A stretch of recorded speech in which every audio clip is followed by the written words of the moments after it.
All right, so for my first tint of a color, I'm gonna go ahead and start with the white as my base since it's the lighter color and add small smidgens, so small amounts of red to the white. Okay, so this first box here is gonna be my lightest tint of red. Okay, so it's gonna turn sort of like a cotton candy pink. So with my small round, I'm gonna grab small amount of my red, just a smidgen, and mix it into my white. Okay, now if it looks really awesome, I'm gonna continue mixing, right? Until I have something that's thoroughly mixed. Okay, now if I do a test blob right here, right now this and my color and the white of the paper look very similar, so I'm gonna rinse my paintbrush, I'm gonna blot it on my paper towel, I'm gonna grab one more smidgen of red, okay? Mix it past where it's the swirly and awesome. Here we go, okay?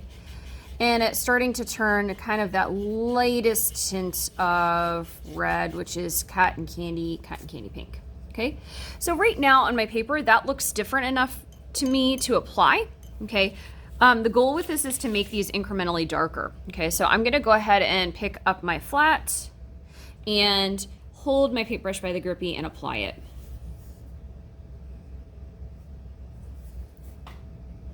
So I want you guys to practice having good craftsmanship as well. Okay, so it's all about color mixing and then also that good application with the craftsmanship. Okay, now for my second tint of red, okay, I'm gonna go back and apply another smidgen of red. Okay, so remember I do want it to look incrementally darker. Okay, so that means that there is a difference between the two. All right, so I'm gonna grab a smidge of red like so. Okay, add it to my white, mix past where it looks swirly and awesome. And before I apply it, I'm gonna test blob it, okay? Right now, these two look too similar to me. So I'm gonna rinse my paintbrush, I'm gonna blot it on my paper towel and add another smidge of red, okay? Because I want these two tints to read different from one another, okay? Mixing past it looking swirly and awesome.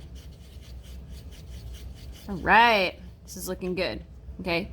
Right now I have something that's a little bit darker. So I'm gonna upgrade to my flat and I'm gonna go ahead and apply it. Okay, so try and keep that paint inside the lines. Okay, hold that paintbrush by the grip. So remember your flat brush does want to paint inside the lines, the straight lines and angles, and larger curve, okay? So since 6th grade tends to paint a lot of boxes, this is perfect, okay? Using that brush. All right, next one, I'm gonna go ahead and grab more red, okay, to mix into that white. So I'm gonna grab another smidgen of red, apply it to my white, mix past it looking swirly and awesome. So I should be rapidly approaching bubble gum, okay? Right now I can tell these look too similar, so I'm gonna go ahead and grab another smidge. If you notice that your color is not really changing the way you want, you can add another kind of blob in there, that's fine. Mix past it looking swirly and awesome. Okay, test blob it, good. I'm gonna go ahead and make it a little bit darker, so mix blot.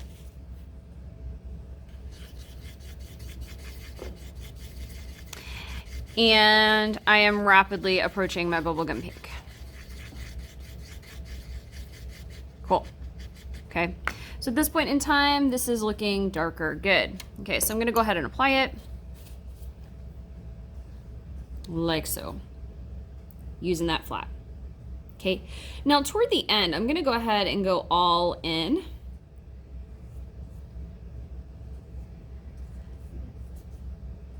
So I'm gonna be a little bit more generous with my smidgens.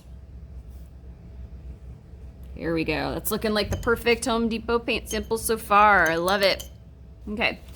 I'm gonna be a little bit more generous with these last two. So this will be even a darker tint of red, and then from there, even darker, okay? So I'm gonna go ahead and glob it, all right? Mix it, see what I end up with. This is looking similar, so I'm going to go back, add more.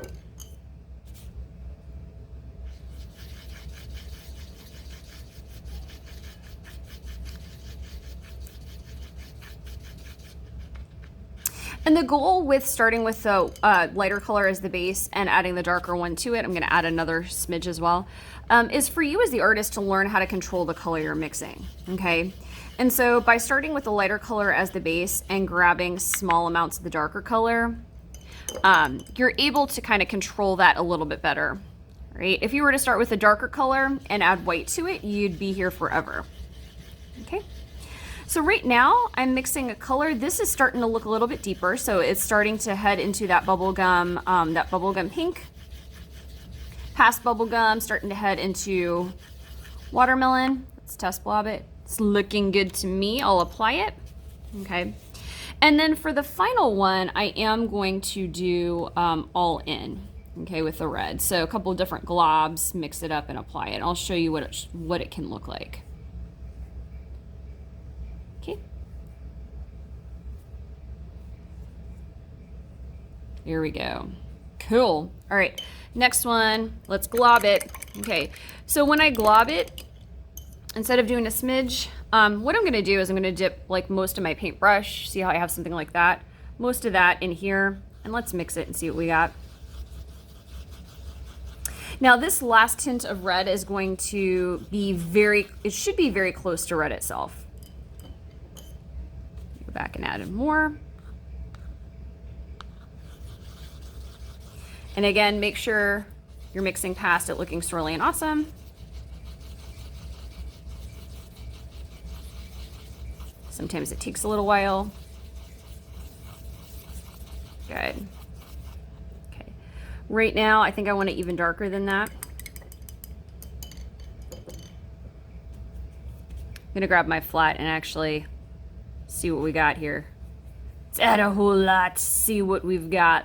Okay. Mix it past it looking swirly and awesome. Good.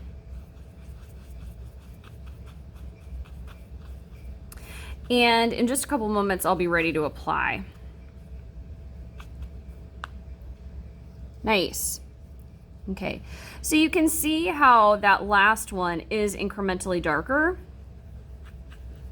Okay, and again, you're gonna go ahead and just use your flat to apply it.